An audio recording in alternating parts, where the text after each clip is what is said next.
Buenas noches, estimados compañeros. Les damos la cordial bienvenida a esta pequeña reunión que la hemos programado para llevar a cabo la tarea que estaba pendiente, ¿no? Y le doy la apertura al compañero Víctor para que nos haga un pequeño preámbulo sobre el trabajo. Bien, estamos ubicándonos en septiembre del año de 1973 en Chile, en donde es tomado el Palacio Presidencial por Pinochet y sus militares. Matan a Salvador Allende, que intentaba una revolución pacífica, y toda la década del 70 en Chile se cometen atrocidades, fusilamientos, muertes terribles. Por allí se cuenta que encerraban en los estadios a los jóvenes por miles y les fusilaban. Entre esos muchos jóvenes hay un compañero Almonacid Arellano que es asesinado y después de 30 años casi su esposa pide a la Corte Internacional de Derechos Humanos que se haga justicia. Entonces el caso precisamente se titula Caso Almonacid Arellano y otros versus Chile. Eh, Creo que podemos, compañeros, animarnos a ir un poquito apostando de lo que ustedes pudieron leer, de cómo se dio esta situación tan terrible en Chile cuando mataron a tantos jóvenes, entre ellos a Almonacid Arellano. Veamos, ¿qué podemos ir apostando?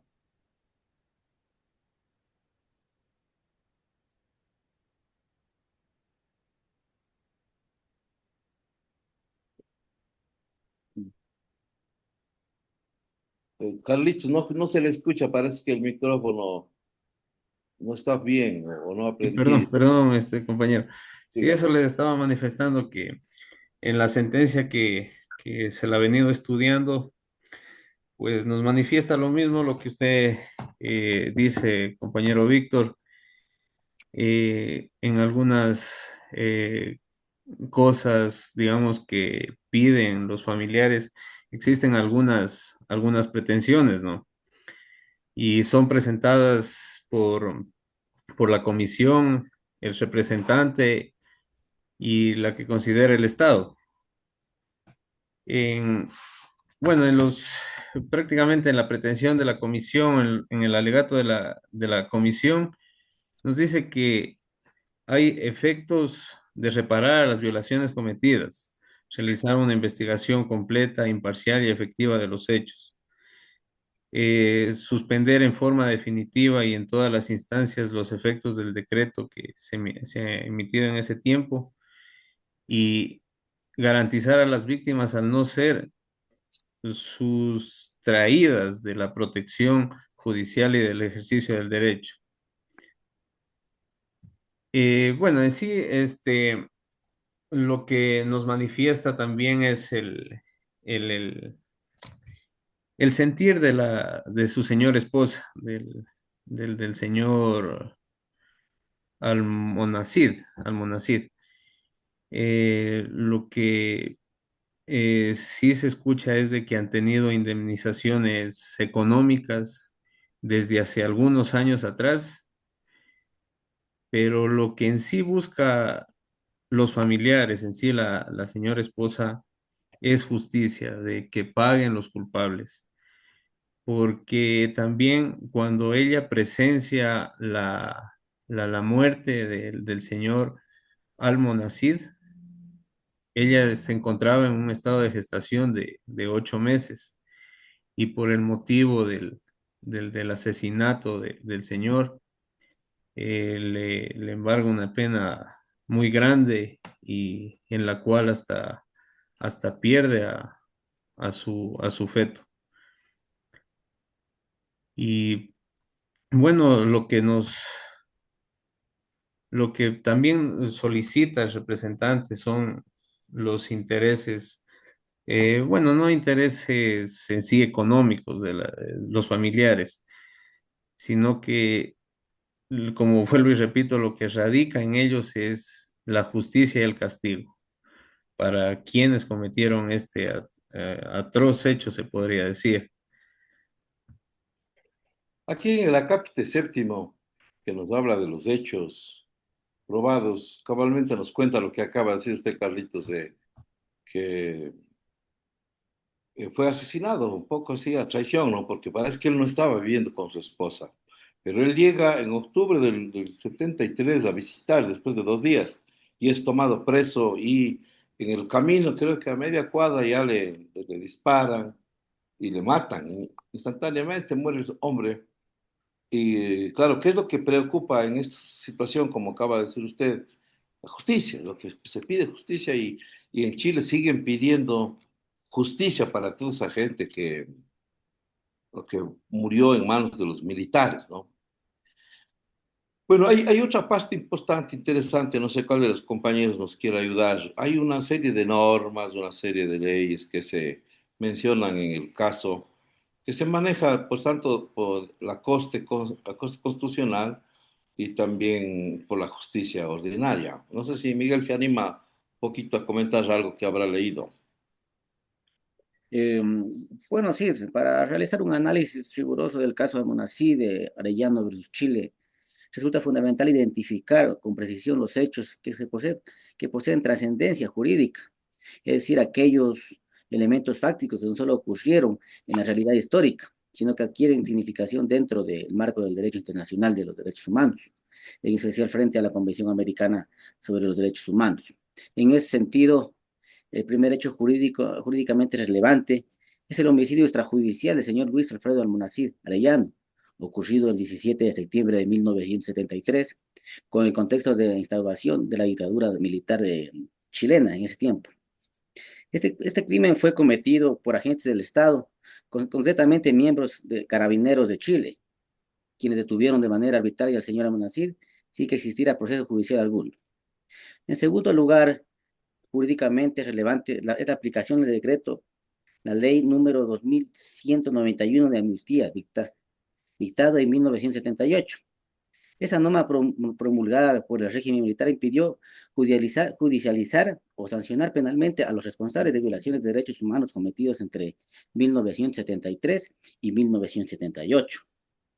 En el caso específico, esta ley fue utilizada por los tribunales nacionales, particularmente por la jurisdicción penal militar para archivar las causas y dictar un sobreseimiento definitivo, negando así el derecho a la verdad y a la justicia.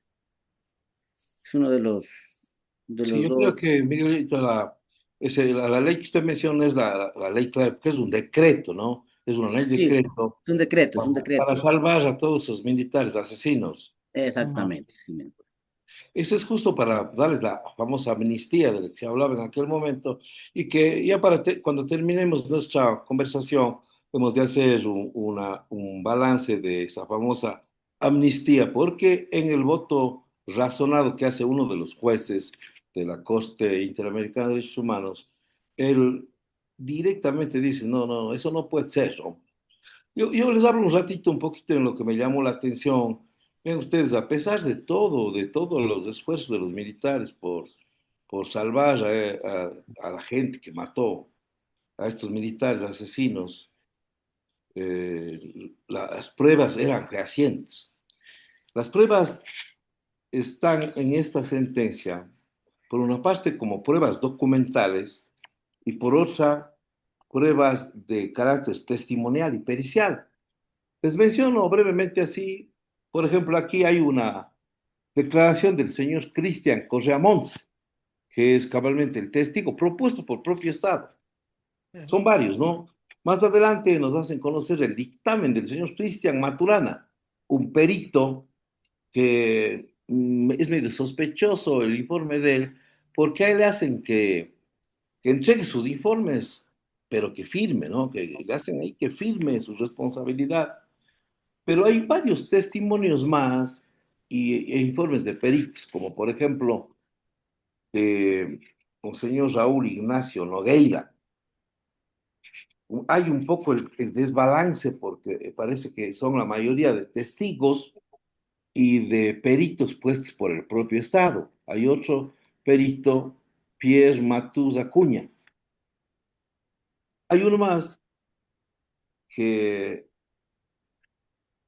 hace sus peritajes y todos ellos, sin embargo, a pesar de que son puestos por el Estado, hacen unos peritajes bastante objetivos que dejan ver para que al final se pueda eh, tomar la decisión cabalmente que ya el compañero voy a pedirle a que Diego después nos diga en qué terminó todo esto. Solo hago notar que apenas del otro lado la declaración de Elvira Gómez Olivares, que es la esposa de Almonacid Arellano, ¿no?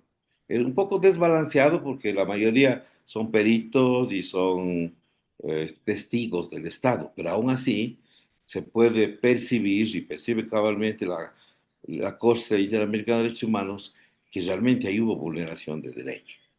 Pero ¿en qué termina esto, Diego? Coméntenos, por favor, ¿qué es lo que decide la Corte finalmente?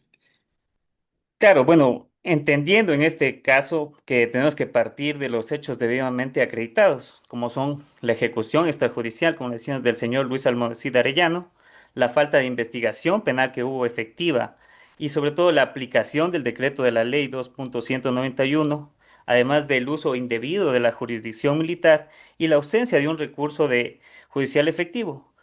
Ahora bien, estos hechos debemos contrarrestarlos y contrastarlos con lo que son los artículos que hemos invocado, que son de la Convención, como es el 8.1, en el que se violó el derecho a un juicio imparcial, ya que ellos asignaron uno de tribunales militares.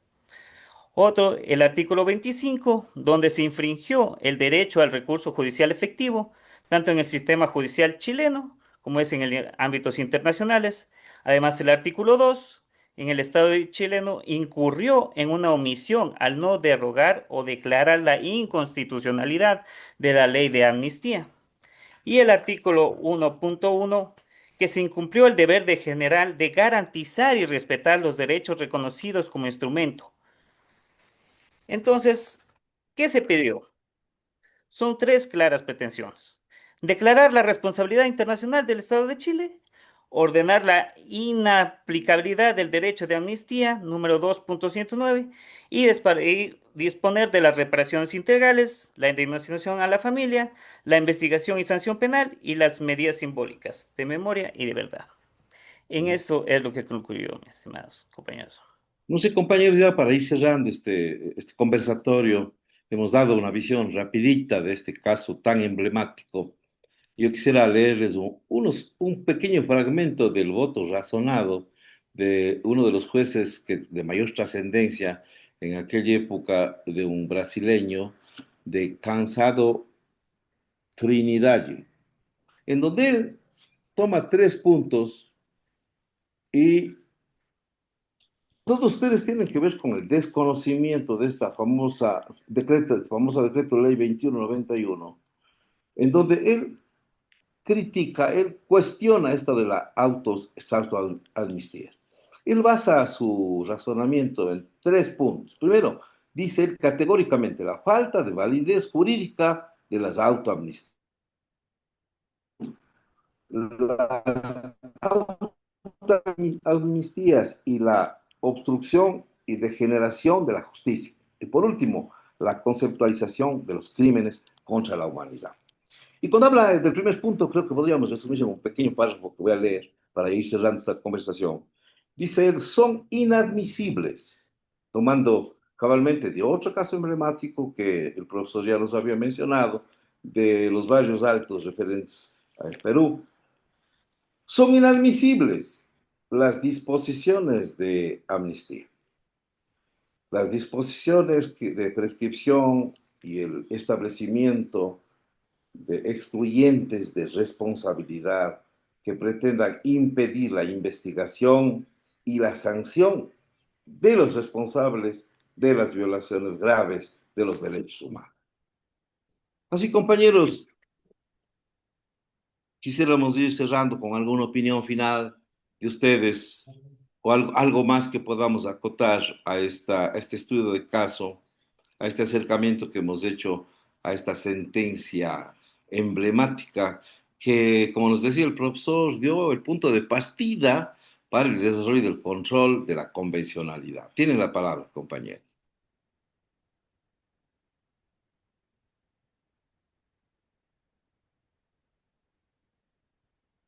Bueno, yo sí creo que este caso en general representa, o sea, una oportunidad histórica, no solo que, como usted dijo, que ha consolidado el estándar jurisprudencial y sobre todo en la inadmisibilidad de lo que son las leyes sobre la amnistía frente a estos tipos de crímenes que van contra la humanidad, así como lo exige la Convención y lo que ha sostenido la Honorable Corte.